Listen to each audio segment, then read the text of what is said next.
okayed up, eyes wide. "Captain, we're being hailed by the Royal Fleet." "Put it on screen," Han said. The view screen filled with the image of a being similar to Mina, though with darker blue skin and more elaborate clothing. "Sister," the being said, bowing slightly, "the High Council has been in chaos since your disappearance.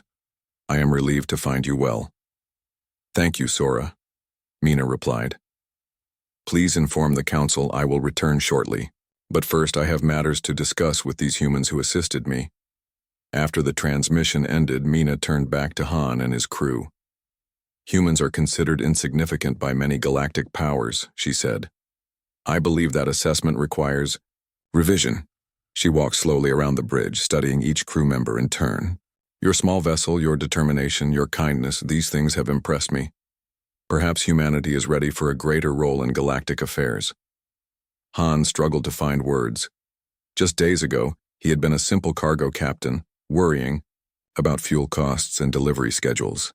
Now he stood in the presence of someone who controlled nearly half the known galaxy. "What happens now?" he asked. Mina's black eyes seemed to shine with inner stars. "Now, Captain Han, we discuss your future, and perhaps the future of all humanity." The next morning, Han found Mina, the Sovereign Ascendant, in his small office. She sat at his desk, studying his shipping records and route plans on the old datapad. Her royal garments seemed out of place in the cramped room with its worn furniture. "Your shipping operation is impressively efficient," she said without looking up, "especially considering your limited resources and outdated equipment." Han leaned against the doorframe, still not quite believing the situation. Yesterday she had been a servant he'd taken as payment for a debt. Today she commanded a fleet that could destroy star systems. "We get by," he said simply. Mina set down the datapad and looked at him directly. Her black eyes seemed to see right through him. "Captain Han, I have a proposition for you and your crew." "A proposition?" Han repeated. "The celestial domains are vast," she explained. "My official representatives cannot go everywhere. They attract too much attention. Sometimes I need people who can move quietly between worlds, who can see things that my officials cannot." "You want us to be your spies?" Han frowned. "My independent observers," Mina corrected. "My eyes and ears in places where an ascendant cannot go unnoticed." Han considered this. "Why us? We're nothing special, just a small cargo ship trying to survive." "Are you nothing special?" Mina stood up and walked toward him. "When you believed me powerless, you showed me respect. When you thought I was property, you treated me with dignity. You fed me from your table and defended me from threats when Imperial ships appeared." She gestured to his ship around them.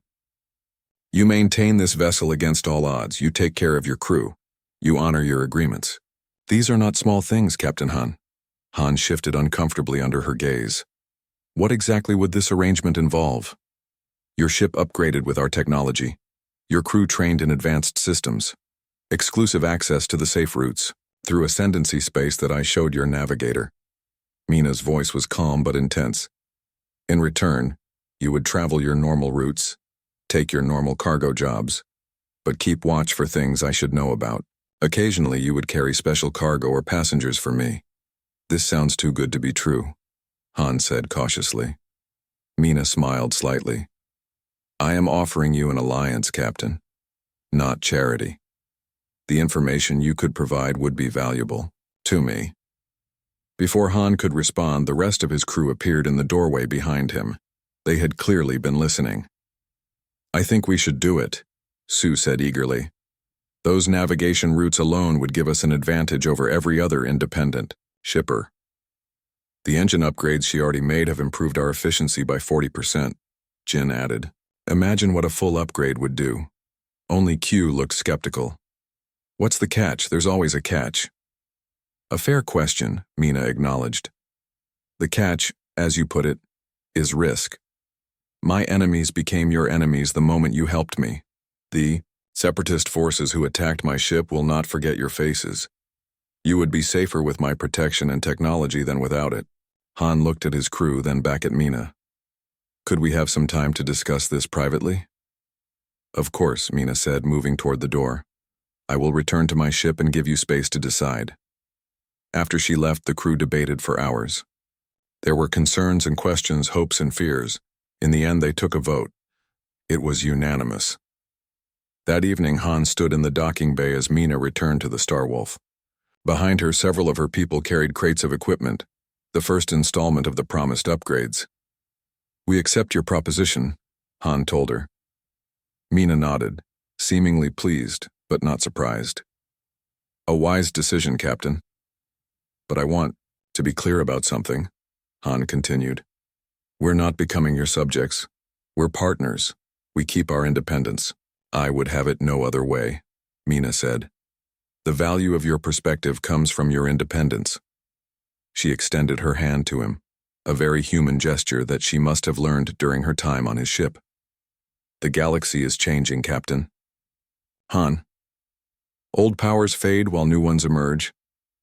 Humanity will soon take its place among the stars.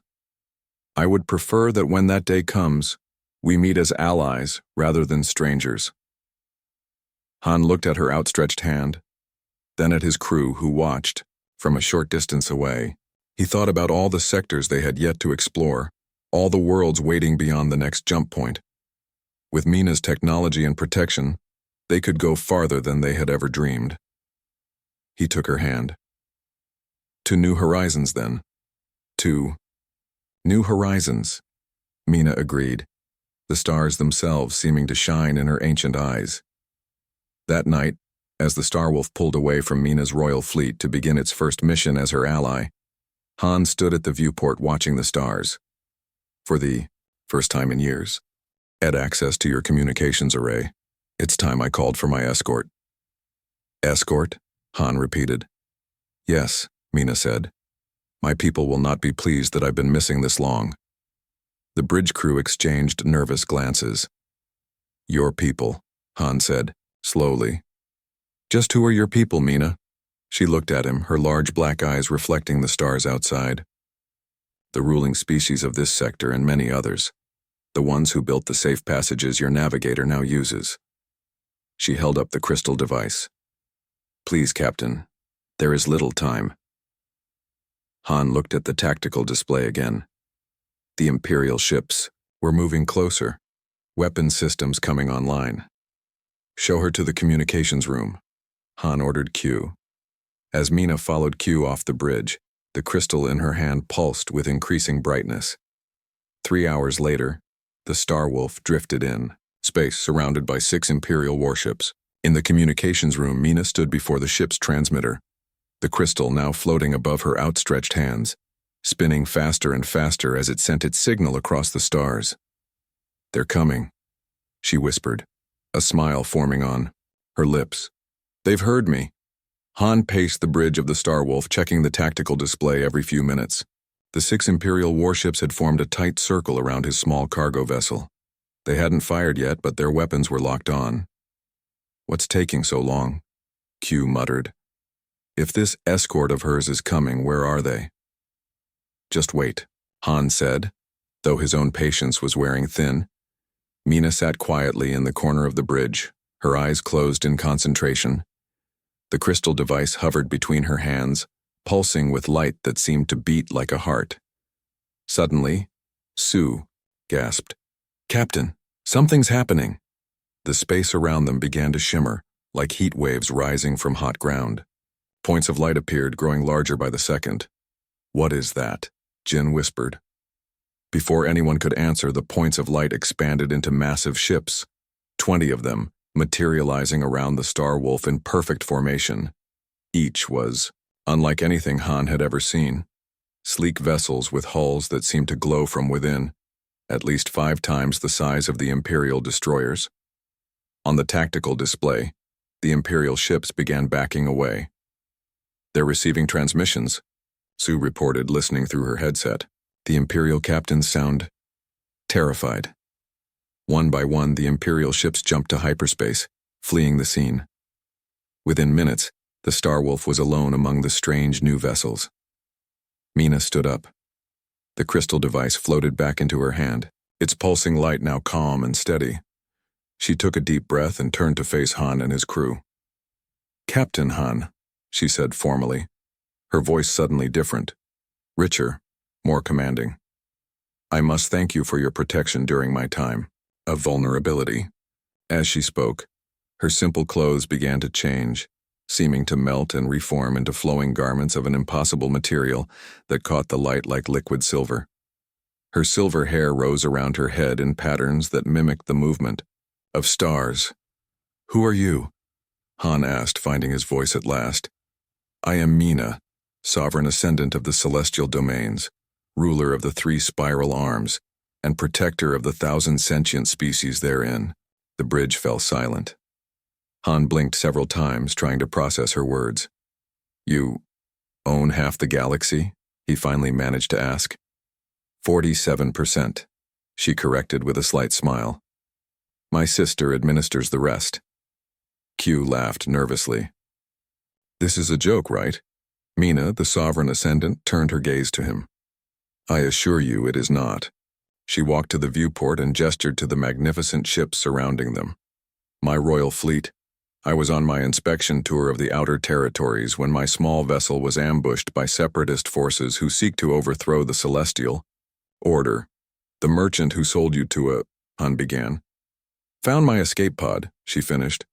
"He recognized an opportunity when he saw it, though he had no idea of my true identity. The neural dampener they placed on me limited my abilities and clouded my memory." "Why didn't you tell us who you were?" Sue asked. "I needed to assess your character," Mina replied. "Power corrupts, as you humans say. I needed to know if Captain Han would abuse what he thought was absolute authority over another being."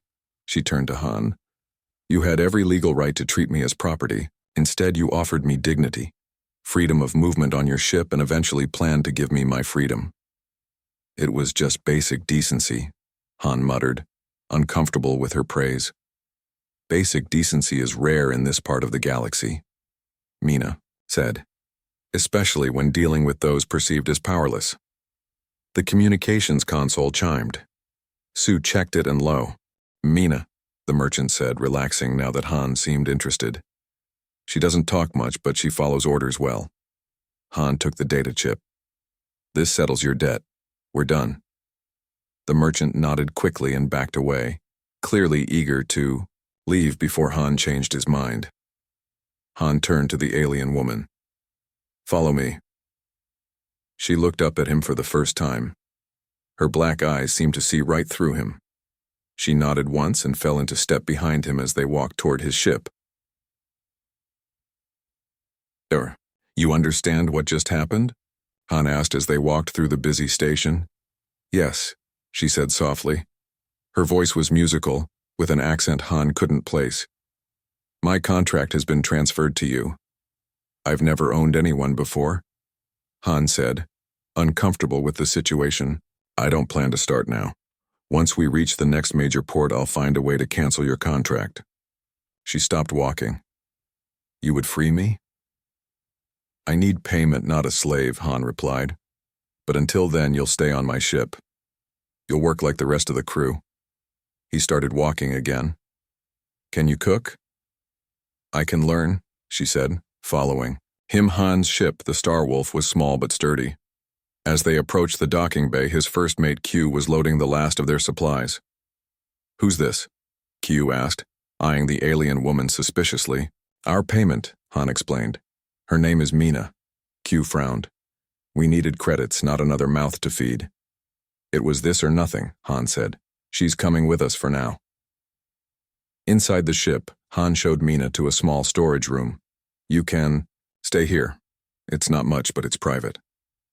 "Thank you," she said quietly. Han turned to leave but paused at the door.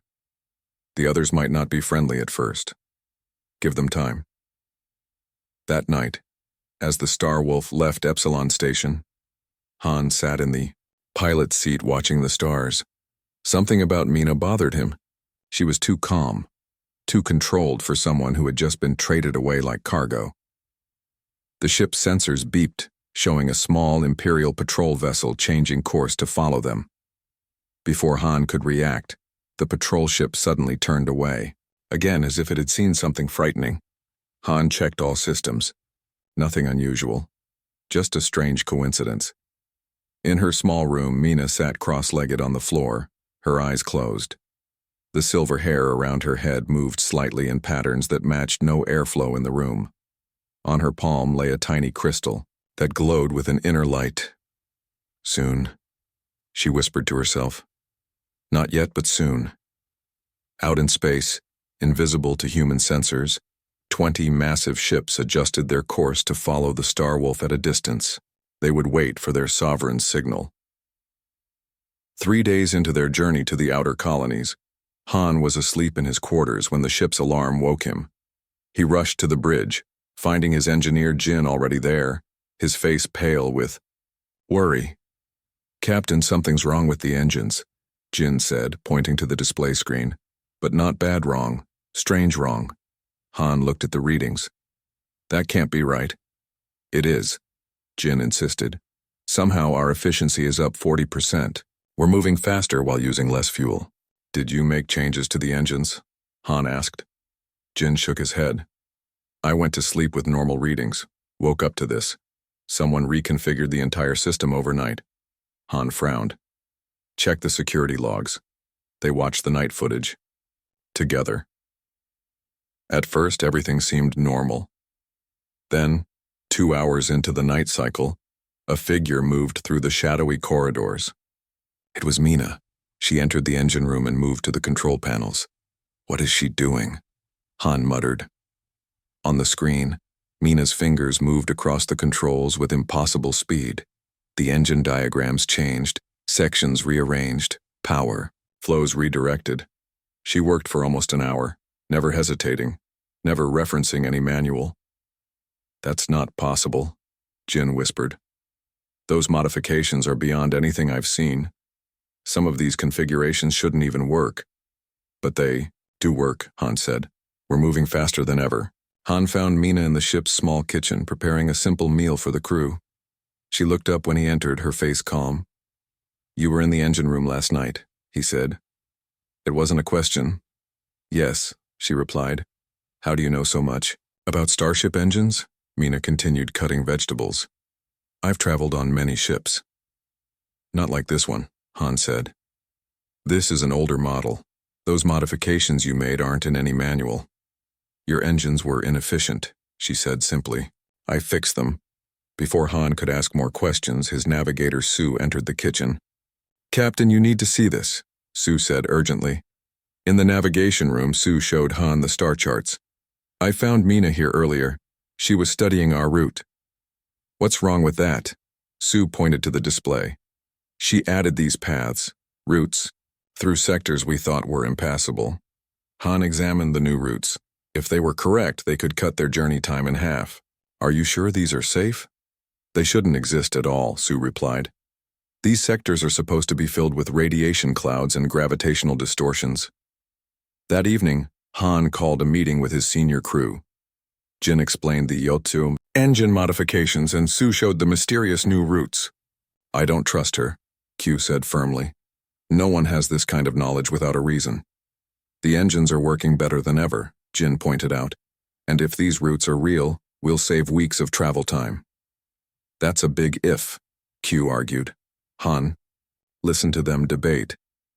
"We'll test one of the routes," he decided finally. "The shortest one.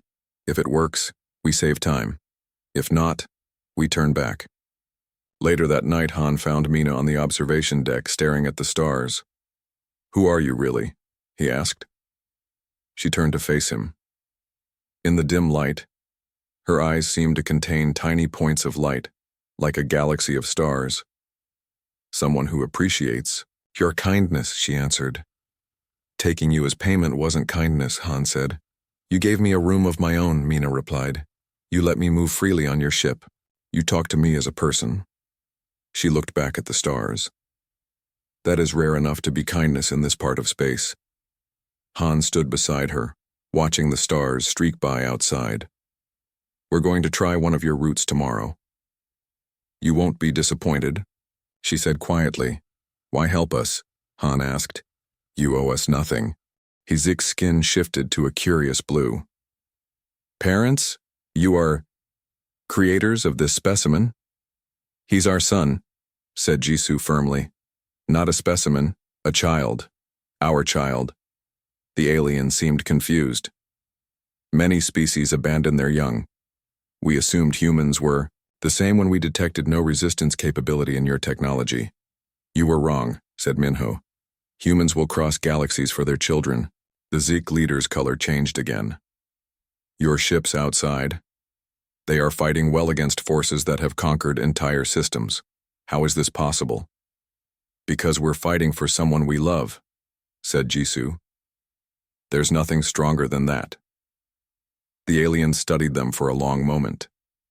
Then it touched its belt and the alarms suddenly stopped. The collection has existed for 10,000 years, it said. No species has ever pursued us. No specimen has ever been reclaimed. It paused. This requires further study. A larger Zik voice boomed through the station. All units cease fire. Bring the human representatives to the Great Hall. The collector wishes to speak with them. The Great Hall of the Zik collection was enormous, with ceilings that seemed to reach forever. Minho and Jisoo stood side by side. Jinwoo held tightly between them. Captain Minji and the other ship captains had joined them, forming a protective circle around the family. The collector, leader of all Zeke, sat on a floating platform. Unlike the other Zeke, this one was ancient, its skin pattern slow and deep with colors humans had no names for. In 10,000 years of collecting specimens, the collector said, its voice translated through speakers, no species has ever done what humans have done. You built ships to follow us. You fought our defenses. You came for one small child. We will always come for our children, Captain Minji said firmly. Every human child is precious to us. The collector's skin rippled with thoughtful blues. We have studied thousands of species. Many produce offspring in large numbers, caring little for individuals. We assumed humans were the same. You were wrong, said Jisoo, her arm tight around Jinwoo's shoulders. Every child matters to us. The boy looked up at the massive alien without fear. I told them, Mom. I told them humans would come. The collector floated down until it was closer to them. Little one, you spoke truly. Your species has surprised us. It turned to address all the humans. We offer terms. The child returns with you. In exchange, we wish to learn about humans, not as specimens, but as equals. No more taking people without permission, demanded Captain Minji. No more collections of sentient beings. The ancient alien was silent for a long moment. Our purpose has always been to preserve and study, but perhaps our methods must change. After hours of discussion, a treaty was formed. The Zik would return all sentient specimens to their homeworlds. They would share their advanced technology with Earth, and they would never again take without asking. As the humans prepared to leave, they discovered something unexpected. Other captive species wanted to meet them. Your people did what ours could not, said a tall crystal-like being through a translator. You have freed us all. Some creatures had been in the collection so long their homeworlds no longer existed. The humans offered them sanctuary on Earth. 1 week later, the Earth ships prepared for the journey home. They had been repaired with Zik technology, making the return trip much faster. 2 Zik ships would accompany them as a sign of the new alliance. On the Guardian's bridge, Jinwoo sat in a special seat between his parents, watching the stars. What was it like? Minho finally asked the question they'd been afraid to ask. Were they cruel to you? Jinwoo shook his head. Not cruel, not. They just didn't understand. They gave me toys and food. They watched me all the time. I was lonely, but I wasn't hurt. Jisoo brushed his hair back. You're so brave. I'm so proud of you. I knew you'd come, Jinwoo said simply. I told the other specimens that humans always come for their family. Some of them had been there so long they'd given up hope. Captain Minji gave the order, and the ships jumped to faster than light speed. What had taken months on the journey out would take only weeks returning home. Back on Earth, celebrations began as news of the successful mission spread. Schools and businesses closed. People filled the streets, looking up at the sky. 3 weeks. Later, the ships appeared in Earth orbit escorted by the strange Zik vessels. People watched on screens worldwide as the shuttle carrying Jinwoo and his parents descended to Seoul Olympic Stadium. When the door opened, and Jinwoo stepped out holding his parents' hands, the crowd's roar was deafening.